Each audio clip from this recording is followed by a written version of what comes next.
Hello, hi guys! Magandang gabi sa inyong lahat. This is Jimbo Masigri Channel, a faith healer o the mata reader. So guys, this is a weekly gabay for the month of December 15 hanggang December 21 for the sign of Pisces. So Pisces, welcome to my channel. Ano kayang messages, advices, and spirit guides ang ating masasagap for today's video? Kanino naman kayang energy o kaganapan sa buhay ng mga Pisces ang ating makakilap? So guys, this reading is a journey namang hindi lahat makaka-resonate. Kunin lamang po makaka-relate sa inyo and comment down below kung kaninong energy ang ating nasagap. And of course, don't forget to like and subscribe my channel. And hit notification bell for more videos update. And of course, maraming salamat po sa mga walang sawang pag-support sa aking channel. And of course, maraming salamat po sa mga walang sawang pag-support sa aking channel, lalo na hindi nag-i-skip ng ads. Naway pagpalain po kayo ng Diyos at may kapal, siksik liglig na gumapaw man ng balik sa inyong biyaya, no? Kulang ay wala raw silang daon. Tapos kulang pera. Bumili kasi pula yan. Okay guys, no, pasensya na. So ito na, umpisahan na natin.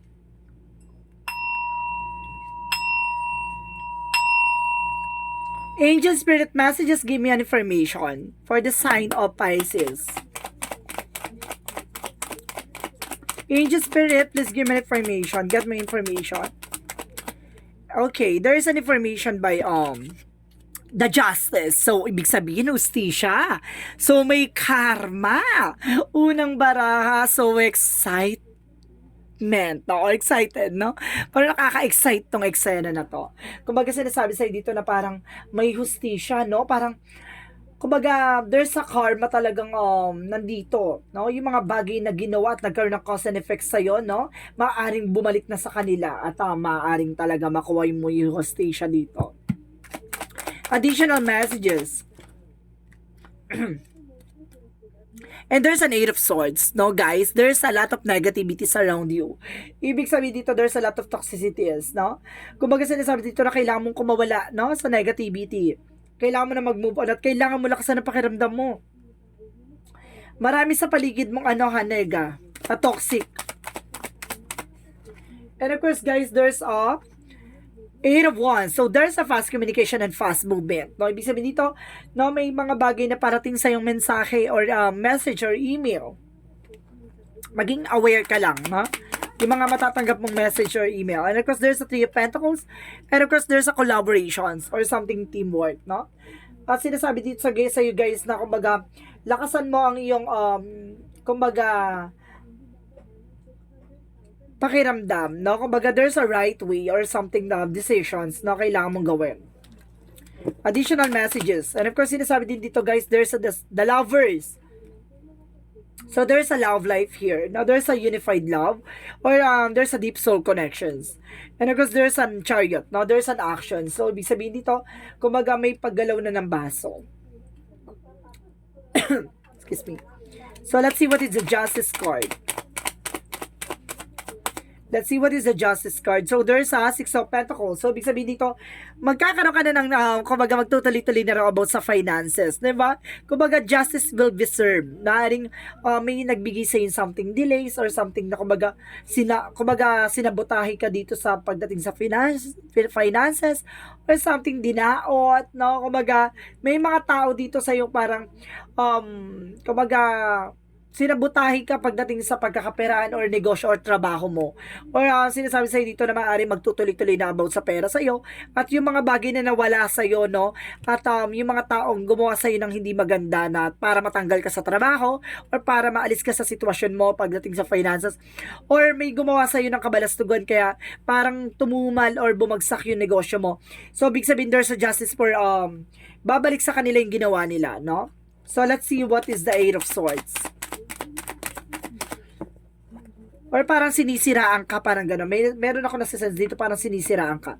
And because there's 7 of Wands. So there's a protect your power, protect your energy, no? Kumbaga, protection mo yung sarili mo kasi marami tao sa paligid mo talagang toxic, no? Meron ka talaga dyan na sa paligid mo, either kapitbahay mo, kapamilya mo, or something na kaibigan mo, no? Or teamwork, no? So, meron ka talaga dyan, or there's a roommate, ako nasa sense din na there's a toxicities na kailangan protection mo yung grounds mo. Let's see what is the Eight of Wands. And there's a Queen of Swords. There's a bigger picture. So, there's a messages coming in for you. Na kumbaga, makikita mo na dito yung magiging lighter side of your situation. Kumbaga, mauunawaan mo na yung nangyayari behind your backs. Ano ko sa parang nakikita mo na yung mga bagay na kumbaga magiging magandang possibilities sa'yo. No? Parang ganun, yung magiging outcome.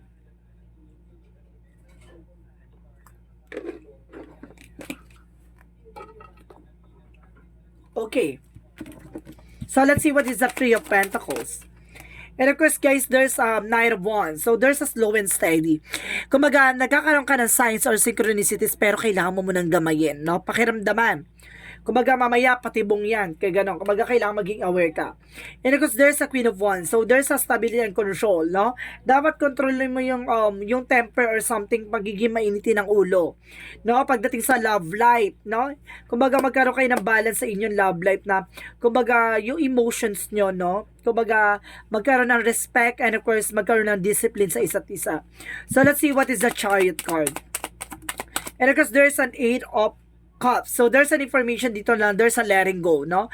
And of course, moving on, no? Parang there's a Chariot card for a taking action. So, this is the moment na kailangan mo ng kumilos or kailangan mo na magdesisyon na kailangan mo nang umalis dyan sa situation mo or kailangan mo na mag-relocate, no? Or kailangan mo nang umalis dyan. Na parang, kumbaga, umalis ka dyan sa sitwasyon or sa environment mo.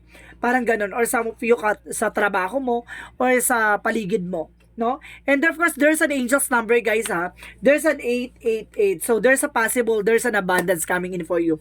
There's a big opportunity na magdadala sa'yo ng financial windfall. Okay.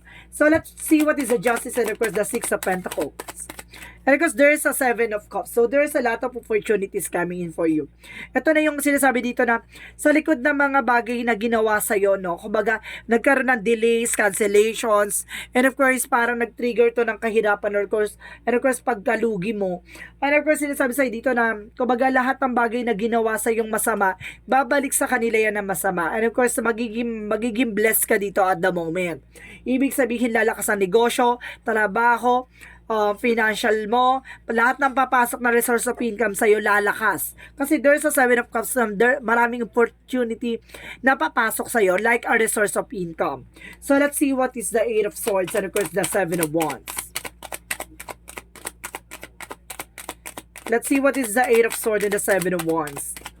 And of course, guys, there's a Knight of Wands. So, there's a information dito, there's a final push, no? May mga bagay na kailangan mong pagtiyagaan, no? Kailangan mong unawain at kailangan mong, kumbaga, kailangan mong pang ilaban. Kasi there's an Eight of Swords na, kumbaga, there's a lot of negativities around you na kailangan mong proteksyonan yung sarili mo na, kumbaga, wag kang mapanghinaan ng loob kasi para sinasabi sa dito, pagsubok yan na kumbaga matira matibay, hindi sa lahat ng oras nandyan sila nakatayo at talagang, diba, magsasawa yung kakabash or kakagawa sa'yo ng hindi maganda.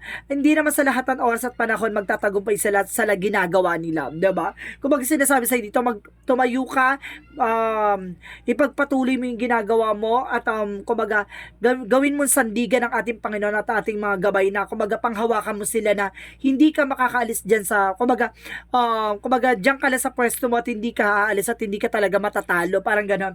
Kumbaga, paninindigan mo yung eksena mo na yan na, kumbaga, alam mo na protektado ka at alam mo na ginagabayan ka ng ating Panginoon, ipagpatuloy mo lang yan. At of course, kung nasa ibang bansa ka, no, kumbaga, sinasabi mo sa'yo dito, nagkakaroon ka ng takot at pangamba, magdasal ka lang, no, ilalagay ka niya sa mga magandang sitwasyon mo. At aalisin niya yung mga tao sa paligid mo na nakakasira sa'yo. No? There's an Eight of Wands na, kumbaga, there's a lot, Eight of Sword na, kumbaga, maraming talagang, kumbaga, blockages or talagang talagang gumagawa ng parang para masira ka, pero wag kang mag-alala. The more na kumbaga ginawa mo sentro ang Panginoon, the more niyan lilinisin niya na sa paligid mo. No, maniwala ka, alisin niya yung mga taong kumbaga pinipilit kang pabagsakin. Totoo yan. And of course, sinasabi dito, there's a Six of Cups. So, ibig sabihin dito, there's an information dito na tutulong sa'yo. It's either your friend or kumbaga related sa iyo, no? And of course, para makikita mo yung bigger feature of yourself. And of course, there's an information, the star card. Kumbaga sinasabi sa'yo dito na, kumbaga dahil sa pagiging mahinahon mo, no, magkakaroon ka na ng healing and in all aspects, no? Kumbaga magkakaroon ng hope dito na pag-asa na sa likod na nangyayari sa'yo, no? Kumbaga mayroon talagang desisyon ng ating Panginoon na ibibigay niya sa'yo yung tamang daan, no? And of course, sinasabi dito na you are on the right path, no? The star is wish fulfillment. So let's see what is the Lovers and the Queen of Wands. Let's see what is the Lovers and the Queen of Wands. And of course, there's a Six of Swords. So there's a transition. So makakaalis ka na sa sitwasyon. Or either, kumbaga magkakaroon kayo ng evolution with your partner. Parang, kumbaga stages by stages. Kumbaga, unti-unti nyo na pagtatagumpayan yung mga pagsubok nyo sa buhay, no?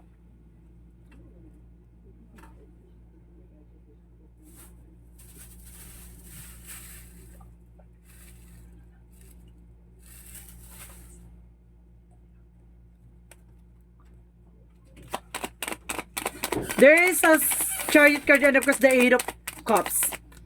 And of course there's a Three of Swords. So there's a information dito na kailangan mo i-let go. Marami na iinggit sa'yo behind your back, no? And of course sa Chariot na kailangan mo kumilos, na kailangan mo nang umalis dyan sa sitwasyon mo, or umalis dyan sa environment, or sa kumbaga sa surroundings mo, no? Kumbaga marami sa paligid mo talagang toxic, no? So let's see what is the magical fairy messages. Ay, oh my God. Let's see what is the outcome pala. Let's see what is the outcome.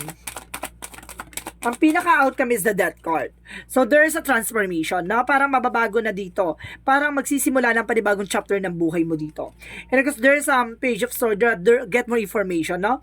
Kailangan mo munang kumuha ng mga impormasyon at kailangan mo talagang parang liwanagin at tunawain na parang dugtong siya dito, no? Parang sinasabi sa'yo dito na parang kaakibat nitong impormasyon na to, yung katapusan at simula, no? At magkakaroon ka ng sunrise na parang kumbaga magsisimula na ulit ang panibagong bukas. Parang gano'n, nakalaan na yun sa'yo na kumbaga sisinag ulit yung bukas na nakalaan para sa'yo. So let's see what about naman sa love life. About sa love life is the Five of Wands. So there's a lot of competitors. And of course, complication, no? Ibig sabihin marami nang iinggit sa'yo, no? And of course, parang dito, parang wala nagpapatinag sa inyo sa relasyon nyo. So, napapalibutan kayo ng inggitera pagdating sa relasyon. Kaya minsan kaya nakakaranas ka na parang nagkakaroon ng kumbaga bakit ganito pagka nagkakaroon ka ng karelasyon or jowa, kumbaga laging nawawala or something, laging nagloloko. Pag gano'n na paulit-ulit no, gano'n ang sitwasyon mo, kumbaga lagi nagiging nakahantong sa breakup or something, separation, kumbaga magpa-cleansing ka na kasi there's a negativity talaga na ginawa sa'yo. So let's see what is about sa career. Sa career, so there's a Strength card, no? Kumbaga kailangan mo magkaroon ng confident at lakas ng loob kasi there's a Word card for represent a career for trouble, no? Maaaring mangibang bansa ka, or there's an information business trip, or either kailangan mo ng confidence na kumbaga makakaalis ka, kumbaga magkakaroon ka ng success, no? And of course, a lot of trouble. There's a lot of trouble. So, pagdating naman sa health, get more information, angel spirit guides. Pagdating sa health, and of course, sinasabi dito about sa health mo is the Ace of Pentacles, and of course, the Ten of Cups. So, ibig sabihin dito, happiness, no? Kumbaga, ultimate stress mo dito is money. Yun yung parang problema mo pag kaya nagkakaroon ka ng stress and of course, anxieties. Kumbaga, sinasabi dito na Ace of Pentacles is a big money coming in for you and a happiness, magiging masaya ka na. Mawawala na yung anxieties, depression, deceptions dahil dito sa finances, no? So, possible, magiging masagana ka na. So, let's see what is the magical fairy messages. Magical fairy messages is a vegetarian. So, a new ways of eating give you more energy, greater health, clarity, and stronger manifestation ability. So, kailangan, there's a mag-vegetarian, no? Para more on vegetables ka lang ngayon. And of course, sinasabi dito, do some research, no? Kailangan mo makakuha pa ng information or kailangan mo pa madagdagan yung knowledge or yung yung knowledge or of course yung skills mo. Parang ganun. So, let's see what is additional messages for yin and yang oracle card.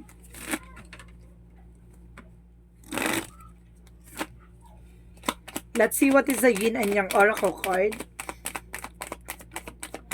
There's a fulfillment for wishes. Oh my God. Oh, diba? Pasabog. There's a fulfillment and wishes. Fulfillment and wishes. A wish, no? Kung may matutupad sa pangarap mo.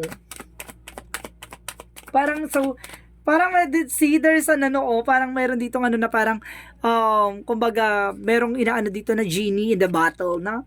And because there's a trust, the divine time. So, there's a trust by the divine time, no? Kailangan magtiwala na kapag oras na, or, kumbaga, kung para sa'yo, para sa'yo. Kapag oras na yun, para sa'yo. Kumbaga, pag chapter mo na yun, chapter mo na yun. So, let's see what is additional yin and yang oracle card.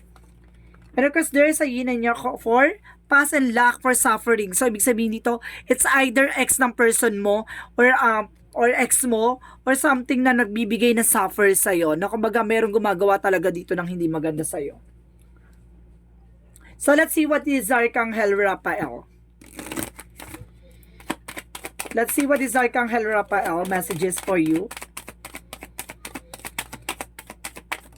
So, there's an inner authority. So, ibig sabihin dito, ikaw yung makakapag-desisyon ng sarili mo. Parang ganun, you have a power and listen to your intuition and desires, no? Kung pagasundin mo yung sinasabi ng puso't isip mo, lalo-lalo na ng, kumbaga, yung gusto mo talaga, no? So, let's see what is additional messages. And of course, there's a snake, no? May ahas talaga, no? May ahas talaga dito. Kailangan maging aware ka. May ahas.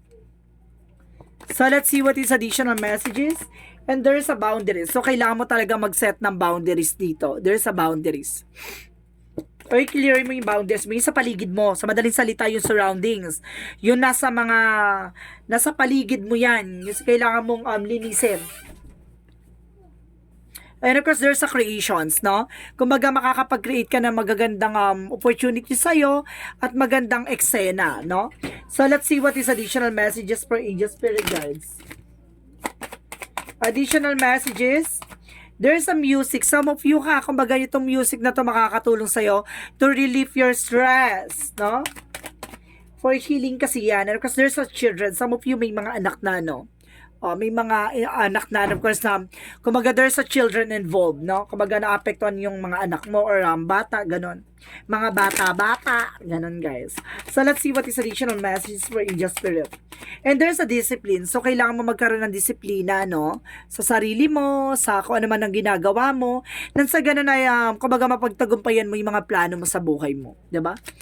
Magkaroon ka ng disiplina sa yung mga bawat iniisip mo or plano mo. And there's a guilt, no? May nagagalit dito. May galit, no? May guilt talaga. May hinanakit, may hinagpis. Ganun. So, let's see what is additional messages for angel spirit guides.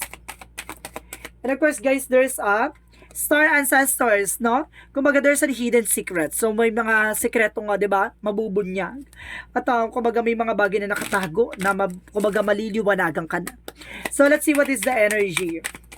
So, there's a cornucopia. Ibig sabihin, kailangan mo talaga ng foods and vegetable, ha? So, ibig sabihin dito na kailangan mo talaga ng vegetable. And there's a door to value. There's a big slot and big money coming in for you. May malalaking halaga or there's a big opportunities and big amount, no? There's a big amount. So, let's see what is the romance angels. So, let's see what is the romance angels.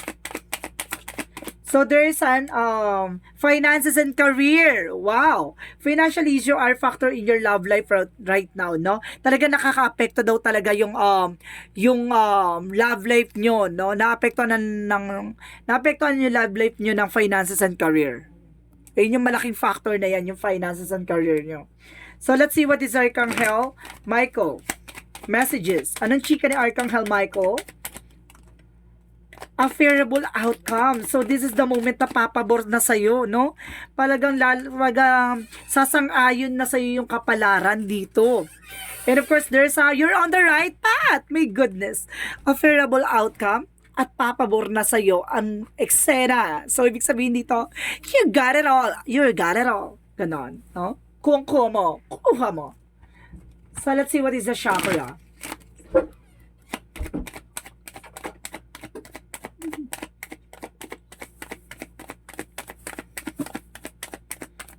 And of course, confusion. No? May nanggugulo talaga dito, guys. Oh my God! May nanggugulo talaga na there's a confusion and of course, there's an impis, no? Impis is humaharang, no? There's a confusion in the face. May humaharang talaga, guys. May humaharang sa pag-ansenso mo. So, let's see what is the romance angels. Pati sa pati sa relasyon, ganon. No? So, let's see what is the monsology. Adjustment and possibilities, no? Adjustment are required. So, kailangan mo mag-adjust. Mag-adjust. And of course, there's your commitment is being tested. Yung commitment mo naman pagdating sa kung ano man yung mga bagay na yun, subok ka na. So, let's see what is the Jesus-loving quotes. That is the Jesus-loving quotes. Ask and shall be given to you, no? Kumbaga, hingiin mo sa Kanya, sabihin mo sa Kanya, tanungin mo sa Kanya, at pagkakaloob niya. Parang gano'n, no? Kumbaga, lumapit ka sa ating Panginoon. So, let's see what is the angel's answer, guys, no? Kumbaga, mag-isip kayo ng, kumbaga, katanungan nyo. So, nandito yung kasagutan. Bibilang ko na 3, kailangan nakapag-question na kayo, okay? Gamit nyo sa isip nyo. Okay, guys, 1. Oh my goodness. 2. 3. Okay, angel's answer, give me an answer for their question.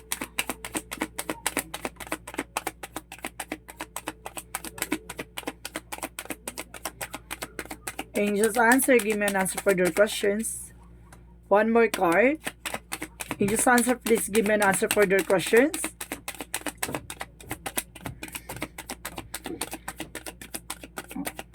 Ay, mukhang wala nang gusto sabihin na. Wala na nga. Ito lang daw, no? There's an unlikely. Mukhang hindi mo magugustuhan or mga bagay na dapat mong hindi gawin, no? Oh my God. So, let's see what is the angel's number.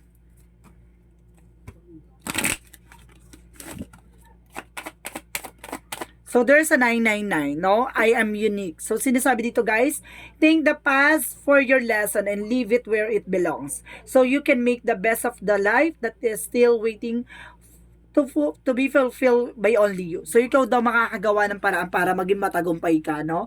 Kung hindi ka magtitake ng action, hindi mo susolusyonan yung mga bagay-bagay, at hindi ka aalis sa sitwasyon mo, hindi mababago at hindi mo magagawa yung mga bagay na gusto mong gawin, no? So, let's see what is the messages of life. What is the messages of life?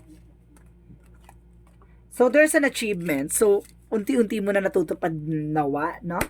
And okay, as I advance on the road towards achievement, I discover my greatest strength and learn from each challenges. I believe in my truest potential. Today, I have faith in my abilities and in myself. Move forward towards the fulfillment of my visions. I reach my objectives. I am courageous. I embrace life. I am always in a good company on this journey towards the light. So, see? Kumbaga, alam mo na unti-unti mo nang nasasakatuparan, no? Dumadaan ka sa tamang proseso at tamang daan, no? At alam mo kung paano makukuha yung mga bagay-bagay na gusto mong makamit sa buhay mo. Parang sinasabi sa'yo dito, ganun talaga. Marami sa paligid mo talagang hihilahin ka pababa, bagkos kailangan mo lang pagpatuloy. No? Hindi mo kailangan magpa-apekto sa kanila, bagkos kailangan mo solusyonan, proteksyonan, pangalagaan kung ano man yung plano mo sa buhay.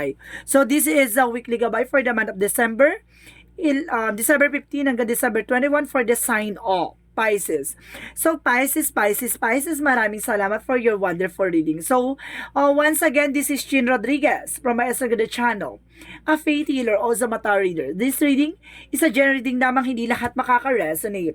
Kunin lamang pa makaka-relate sa inyo. And comment down below kung kaninong energy ang ating nasagap. Maraming salamat sa mga walang sampung suporta sa aking channel. Lalong-lalo na hindi nag-i-skip ng ads, naway pagpalain po kayo ng Diyos at may kapal. Siksik, liglig, nag-uumapa o manong balik sa inyong biyaya. Maraming salamat po and see you in the next video. Bye-bye and babush.